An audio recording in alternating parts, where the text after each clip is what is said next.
Tish Odell is on the line with us, excuse me, a CELDF, Community Environmental Legal Defense Fund, CELDF, Ohio organizer and OHCRN board member. OhioCRN.org is that website, CELDF.org the other. Madion, M-A-D-I-O-N, Mom is Tish's Twitter handle. Tish, welcome to the program. Tell us about this most recent, well, actually, let's begin at the beginning. The rights of nature. This battle in Ohio goes back a number of years. You want to give us some background here? Thanks for having me on. Yeah, this case goes back, probably to about 2015, 2013, 14. I don't know. It's so long anymore. But, yeah, communities in Ohio, starting in my community of Broadview Heights where I live, we were the first ones to pass a community bill of rights that included rights of nature language. And what we saw were the first few years, they let them go on the ballot, meaning the state, and people voted on them and they passed overwhelmingly. And then what we started seeing, the system didn't like these going on the ballot, and so they started keeping them off ballots. And that's actually the basis of the case. We had an appeal in federal court last week. Beiersdorfer versus LaRose is the case. And, it's all about people's rights to practice and assert democratic rights to propose laws themselves and vote on those. So it's not that the Ohio legislature or the Ohio powers that be are saying, we think that what you're proposing here by including language that gives nature certain rights, they're not saying we think this is wrong or we think this is unconstitutional. They're saying we don't think you should have the power, the right to put this before the people of the state of Ohio for a vote. Do I have that correct? Well, it's actually, in their local communities or counties where they're keeping them off the ballot. And you hit it right on the head because it's really about power. So, and it's interesting, the American Petroleum Institute, the Ohio Chamber of Commerce, the Oil and Gas Association, they've all filed amicus briefs. And in their briefs, they have said that the local laws people are trying to put on the ballot are illegal and unconstitutional because it violates their corporate constitutional rights. So, yeah, and the courts have basically, what the legislature's done underhandedly, sneakily, they've inserted language into other bills to give local boards of elections and county boards of elections the ability to look at the content of these laws the people are proposing. Maybe it's stopping fracking in the community or a pipeline or an injection well and saying, no, you can't put that on the ballot. You can't let the people vote on that. So let's define some terms here. What specifically do you mean when you say the rights of nature, and why is this important?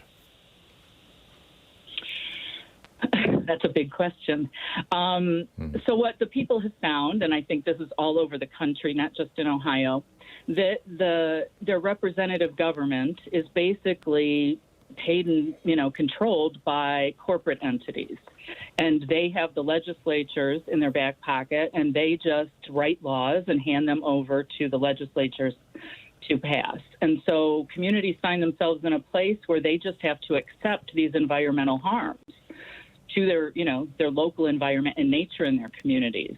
And there's no way to stop it. There's no way to protect themselves. And so they've decided, corporations have all these rights. Nature should also have rights. And we're going to propose this local law that puts this in place. And we want to give the people in the community a voice to decide. And then, so this is where obviously the controversy is. And they don't want this to go on ballots. And a lot of it, because the cases we had passed and have gone to court, the courts obviously have held up the corporate constitutional rights. But they don't like, I think, that we're exposing the system and how this all works. And that's really the big, thing here. We have to stop these from even going on a ballot, because the ballot, then you get to a campaign, and a campaign is all about public discussion. So let's just suppress that. We don't want any of that going on. So correct me if I'm misunderstanding or misinterpreting, but let's say that you are successful in establishing that nature can have rights. and you establish through law or as a consequence of that law, administrative action, that a particular stream in Ohio has its own right to survive, and some hog farmer wants to move in down the road and dump all kinds of waste into it, or they want to build a mine down the road, and you're trying to prevent that from happening because, hey, that stream has a right, it has its own right, it's part of nature, it has a right. Who is there, like a guardian ad litem, like with kids in court? I mean, is there a community? I mean, who speaks for nature, and what's the process? Right, and that's a good point, a good question, and something that we're all figuring out. And the way it's been written in the Ohio laws is that any resident within the community can be the voice for nature in the environment. We're working with some other communities now where, they might be appointing some kind of ecosystem advocate. This is part of when you're in a movement and you're trying to make this kind of change, and it's never happened before. It's evolving as it goes along. But the way the Ohio laws are all written is that any resident or the municipality could actually speak if they chose to, but in most cases they don't choose to. But any resident could bring that forward. So it's sort of like you're building the airplane while it's flying here, or while you're trying to get it flying. Exactly. This situation with Ohio, we've talked with various CELDEF folks a couple of times, I believe with you too, Tish, in the past, as it had to do with Lake Erie and things like that. Have other states preemptively banned rights of nature? Is this now a thing? Is this the next thing we can expect from the Koch network and ALEC and all that kind of stuff? Oh yeah, they've already passed it in Florida. So what was interesting in Florida is the Democratic Party came out saying, oh yeah, in public, like, we're in favor of rights of nature. At the same time, there was bills within the legislature, the state legislature, preempting rights of nature, and they were all passed unanimously. So all the Democrats who on the outside, telling the public, oh, we're for protecting nature and rights of nature, were actually then voting to preempt rights of nature. Wow.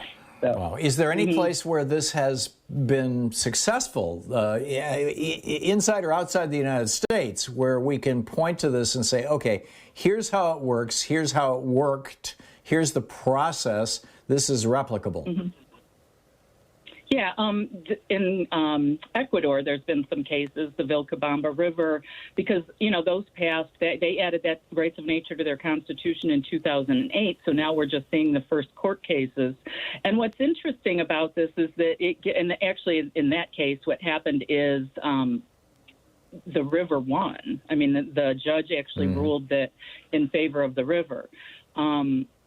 We don't know how all the cases would turn out, right? But so that's the whole point of these rights of nature laws, is to at least then, that's supposed to be the court's role, is to interpret laws. So we know there may be controversies between parties, but what they're doing here in Ohio and in Florida and places where they're trying, in Oregon, they've had problems with keeping things off the ballot, and who gets to determine what goes on, is they're putting blockages in that step so that you can't even get the law passed, so that then you can get before the judge. Tish, we just have 10 seconds. Has the United Nations or any other international body taken a position on this? No. We thank you for your publicity, because we have a hard time getting it. Yeah. Well, we need more of it. We need more publicity, and we need more organizations working on it. CELDEF, CELDF, as in Community Environmental Legal Defense Fund.org is the website, and OhioCRN.org, the two websites. Tish O'Dell with the CELDEF Ohio organizer and OHCRN board member. Thanks, Tish.